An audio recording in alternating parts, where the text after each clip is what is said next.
It's the Ross Tucker Football Podcast. Oh, yeah, it is. But it's not just any Ross Tucker Football Podcast. It is a Wisdom Wednesday that we are dropping in your podcast app shortly after midnight because we recorded it Tuesday late afternoon. I am Ross Tucker, former NFL offensive lineman, 5 teams, 7 years. Please check us out and even more importantly, engage on social media at Ross Tucker NFL or at Ross Tucker Pod. We are presented by DraftKings. Love those dudes. Love all of you dudes that take advantage of any of our sponsors. Somebody just emailed me a Simply Safe one. Absolutely love it. You can always see our sponsors and their codes or the direct URL on the sponsor page at rosstucker.com. Also loving all the YouTube comments, youtube.com/Ross Tucker NFL. Love the idea of being able to go ahead and give you guys a cameo style shout out. Those are so fun to do. I love when people hire me to do cameo videos for them, almost as much as I love Andrew Brandt and The Big Show. The Big Show. He is the host of the Business of Sports podcast.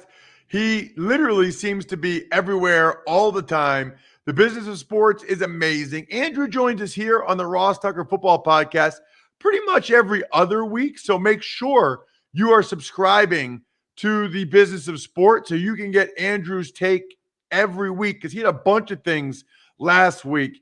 Andrew, your topics, I forget, it was like, I might have been Orgeron and Kyrie Irving. You were on all the other topics in the other sports that I was curious about, in addition, of course, to the John Gruden stuff, which is where I want to start with you today.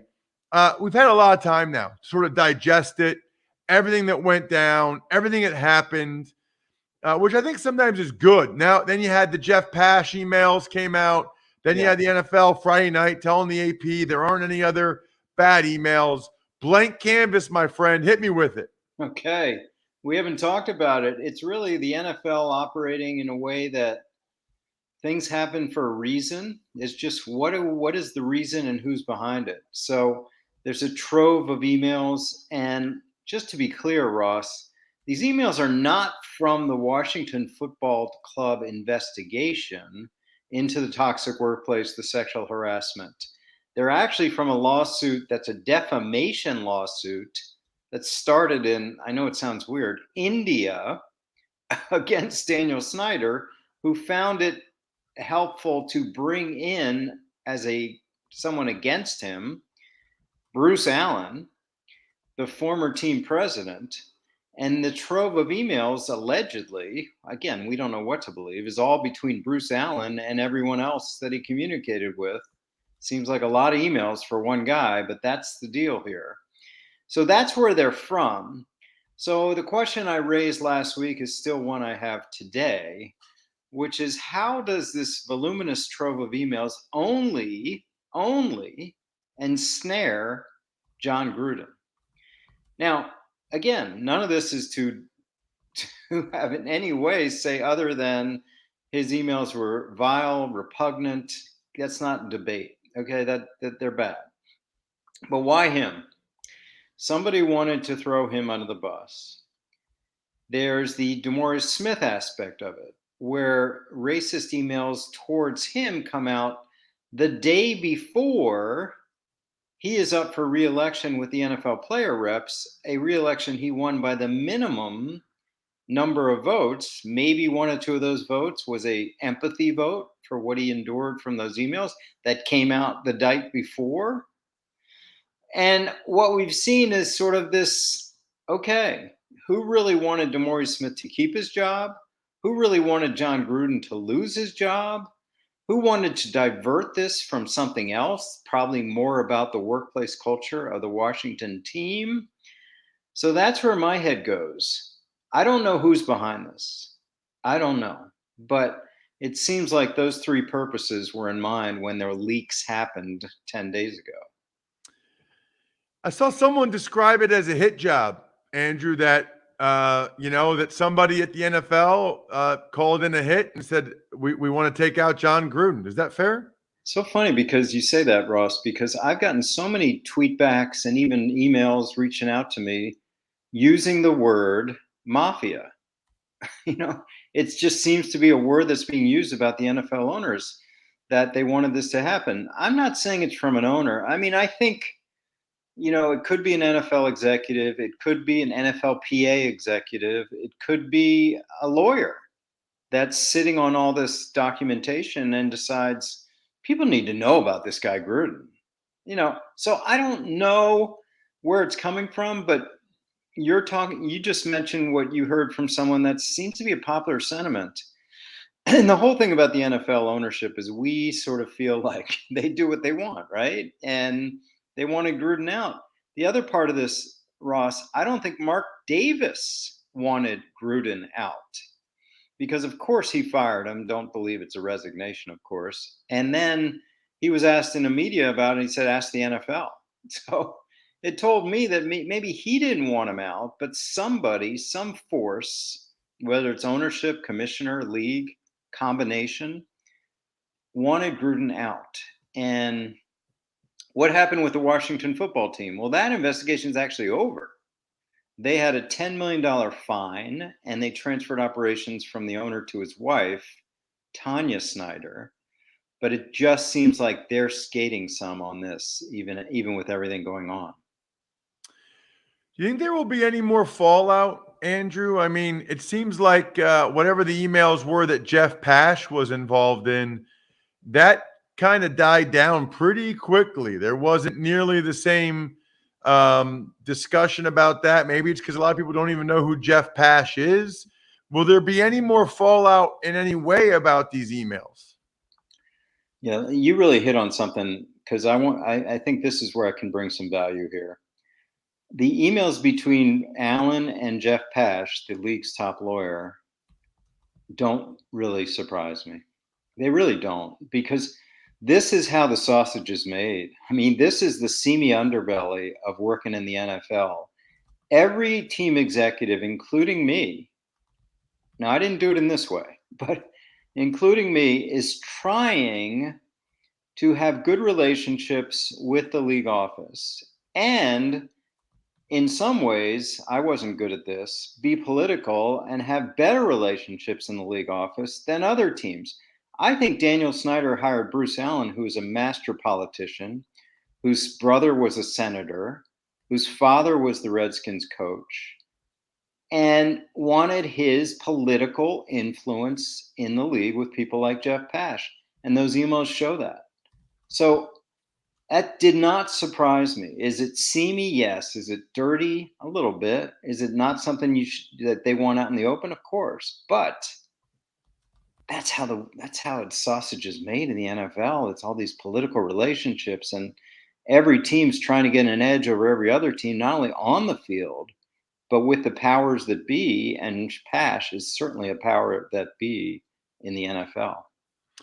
Andrew, what do you think happened with the Sean Taylor jersey retirement? Because at best, the timing is surprising for a lot of people and disappointing.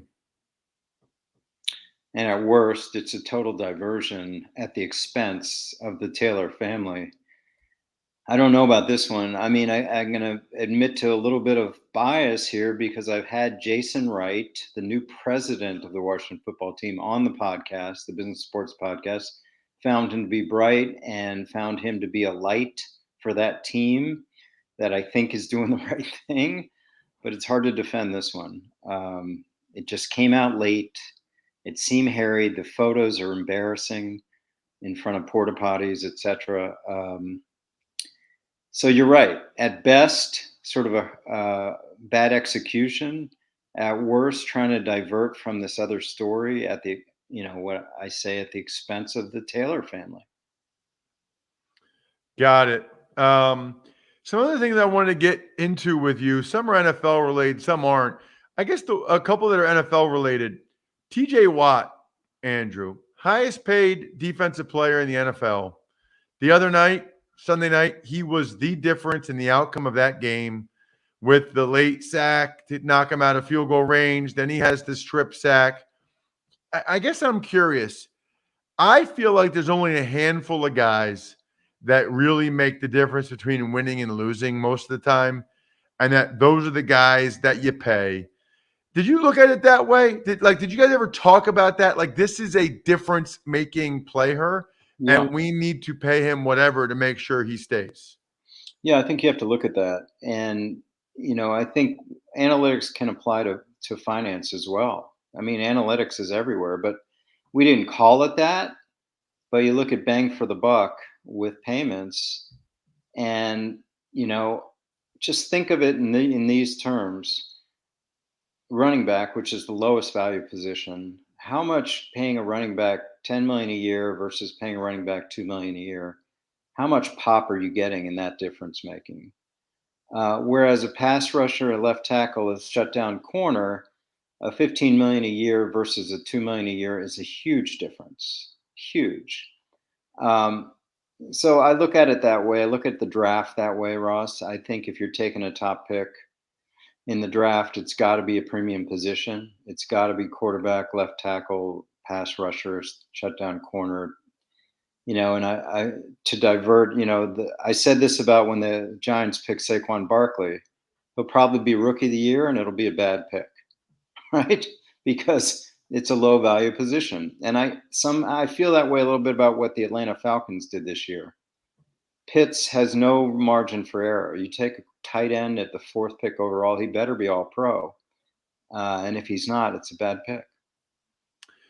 Well, we know the quarterback position has tremendous value.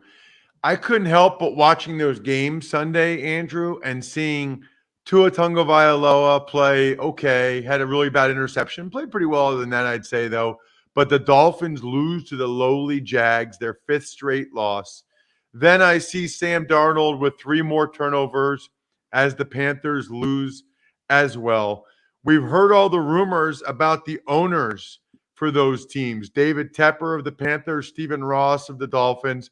I even tweeted, Andrew, at Ross Tucker NFL. It felt to me like it was a good day for the Texans in the sense of Deshaun Watson's trade value. As it feels to me like as soon as the Panthers and the Dolphins decide that the guys they have aren't the guy, that could really help increase the market for the Texans. Yeah, I was more thinking of next year, especially the Eagles having potentially 3 picks in the top 10, 12, 15. But I think what you're referring to is this year, right? This year? Either this year or at a minimum in the offseason. It's like every time Tua and Darnold play poorly, or Jalen Hurts for that matter, all it does is help the Texans' chances of getting more in a haul for Watson. Yeah, I still think, and maybe I'm too conservative here from my Green Bay roots, but I still think it's going to be very hard for an owner to face his public, no matter what kind of trade he could get for Deshaun Watson. And from a pure football point of view, probably it'll be a good deal because of the things that are the problem, right? It's one of those, it's a huge story going into the year, right, Ross? But it just seems like it's the most underreported story of the year that the Texans are a horrifically bad offense and have a wonderful quarterback fully healthy, not playing. It we just sort of write it off, right? So yeah, I mean, listen, I think 2022 is going to be the most interesting quarterback year because of Aaron Rodgers and Deshaun Watson and maybe Russell Wilson, and I just think there's going to be some massive stars in different places.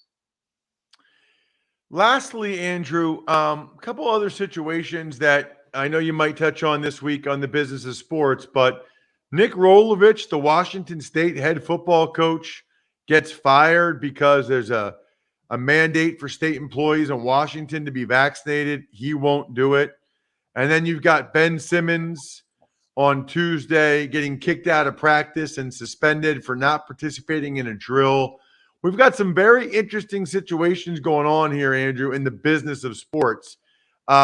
Care to comment on either one or both? What your thoughts were about these situations? Yeah, the Rolovich, the vaccine is really an issue that I think is fascinating from a business point of view.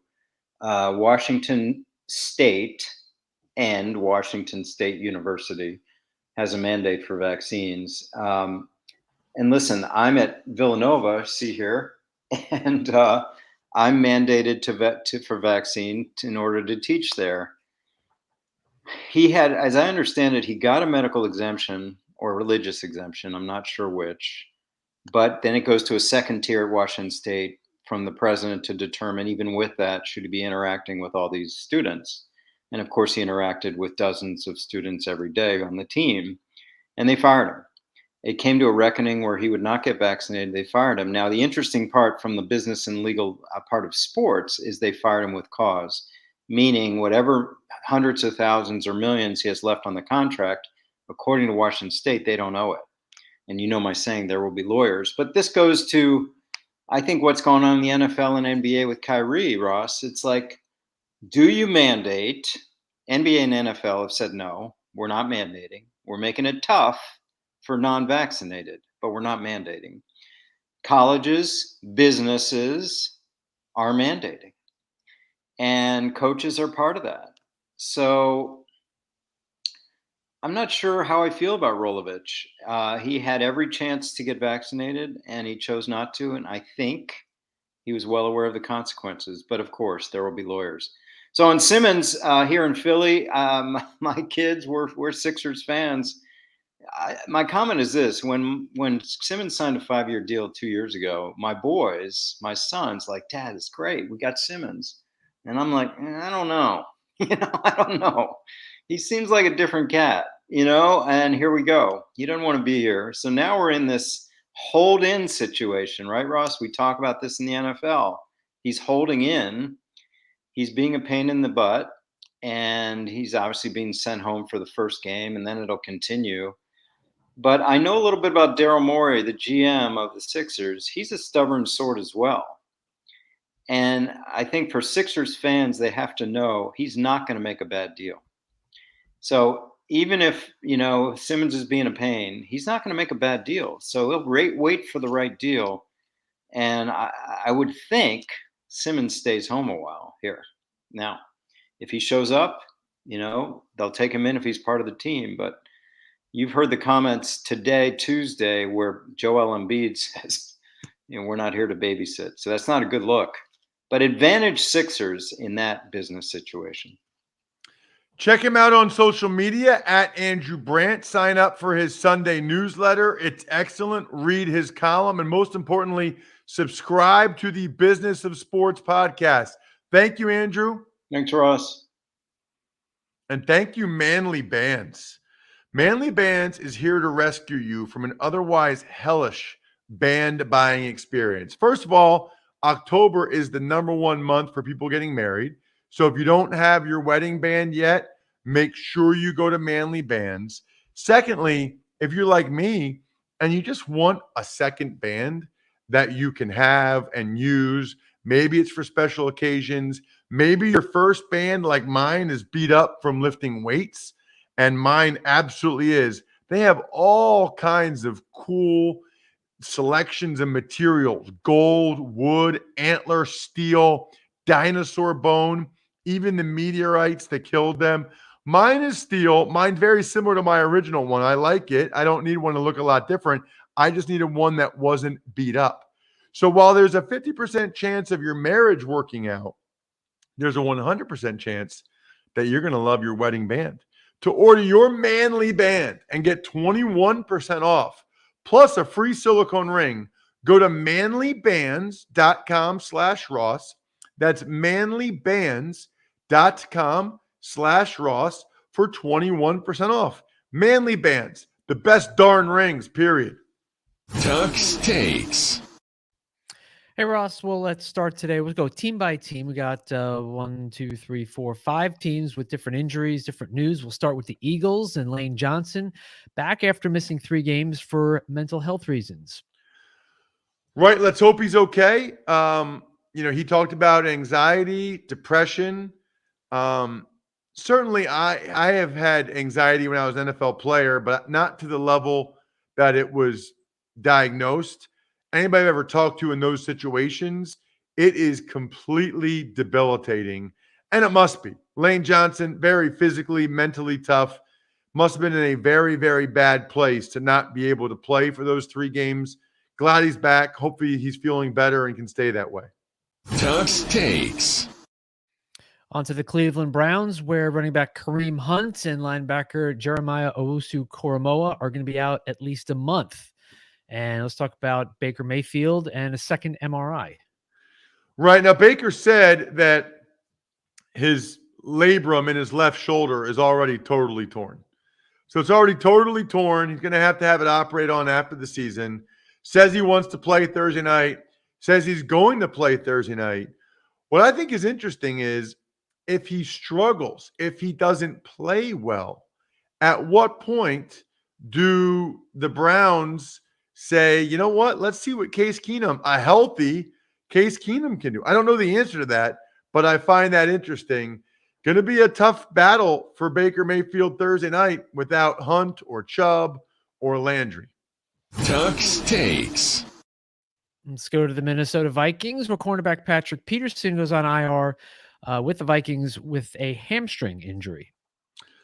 Right. And, the reality is any NFL player can get injured, but there is no question that the older you are, the more likely you are to get injured, like Patrick Peterson.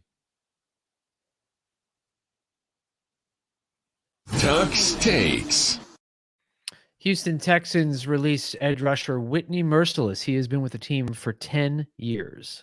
That's a long time, man. Kudos to him. That's a long run. He wasn't playing very well. I guess his salary for the year is guaranteed. So if he goes somewhere else, they'll just pay him the minimum, and that will offset some of the money that the Texans owe him. But the Texans decided any money we can get back for this guy is worth it at this point. He's not part of the solution. Tux Takes. Injuries with the Titans include Cam Batson, torn ACL like Caleb Farley, and Julio Jones injured his hamstring again. Wow. They are pretty beat up going into that game against the Chiefs. Batson, a returner, is okay. Farley's tough because they have other injuries at that position. Julio Jones, again, another older guy that gets hurt a lot, another older guy with a hamstring injury. Tux Takes. And a couple other pieces of news. Cardinals tight end Zach Ertz taking out a full-page ad in the Philadelphia Inquirer. And Titans running back Derrick Henry stayed late after the game on Monday night to sign autographs. Good for him.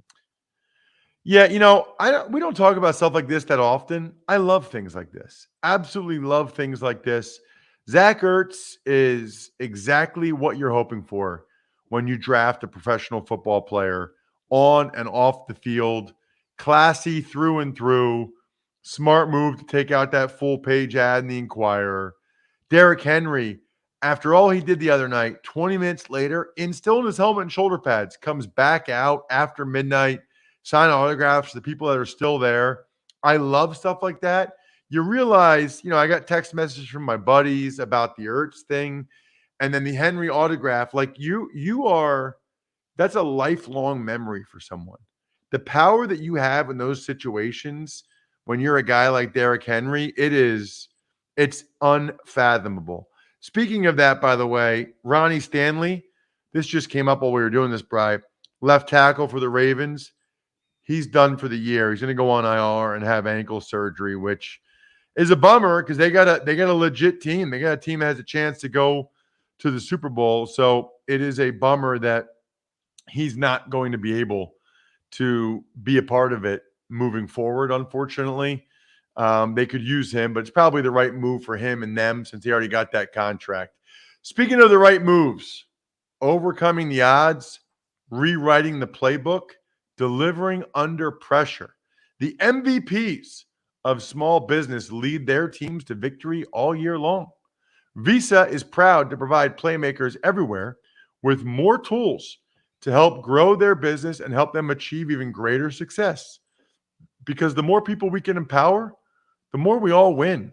Visa, a network working for everyone. Let's all win with an email question, Brian. Ever wanted to ask an NFL player a question? Well, here's your chance. It's time to Ask Ross. Absolutely love the email questions. I love any emails from you guys. Ross@rosstucker.com.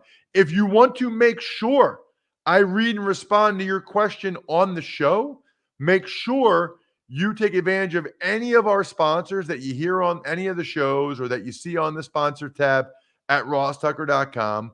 You get a confirmation from everybody in life these days. Forward it to me, ross@rosstucker.com, and ask your question. What do you got, Brian?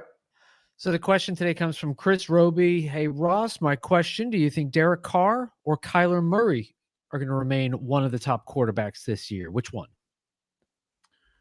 I think both. I think I've seen enough from both, Chris, that I think they're both MVP candidates. Certainly Kyler Murray more than Derek Carr, but they're both top 10 quarterbacks right now, maybe even top 5. Carr was awesome, Bri, in that game that you were at the other day. I was really, really impressed with Derek Carr and how he performed. And obviously, Kyler Murray's been fantastic. But let's focus on Derek Carr because October is Fall Car Care Month. You get it? Fall Derek Carr Care Month. AutoZone. Absolutely love AutoZone. Here's the key. Make sure you're ready. I'm a big believer in preparation. The separation is in the preparation. Don't be one of those people in life that gets caught unprepared with your car. You got dirty or old wiper blades. You run out of windshield washer fluid. You got to try to find a gas station somewhere, pull over because you can barely see.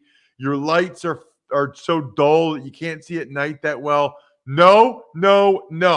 You're better than that. We are better than that. Stay safe this fall car care month. Visit your nearest AutoZone or head to AutoZone.com to start your job today. Get in the zone, AutoZone, and we've got some patrons that deserve some love because they are, I think we're done here, members of patreon.com/RTmedia, which means they get all the even money bets. They get all the private Tuckhead Slack channel, but they also get a shout out for their business. Pizza Boy Brewing, delicious. Sporticulture, awesome. Vision Comics with an X, cool. HumanHeadNYC.com, vinyl records. SteakhouseSports.com, very fun. Love them all. Tomorrow, we will, no, actually today, because we're recording this on a Tuesday afternoon, Joe Dolan, Fantasy Feast. Make sure if you play fantasy football at all, you listen to that show because Joe knows fantasy. I think we're done here.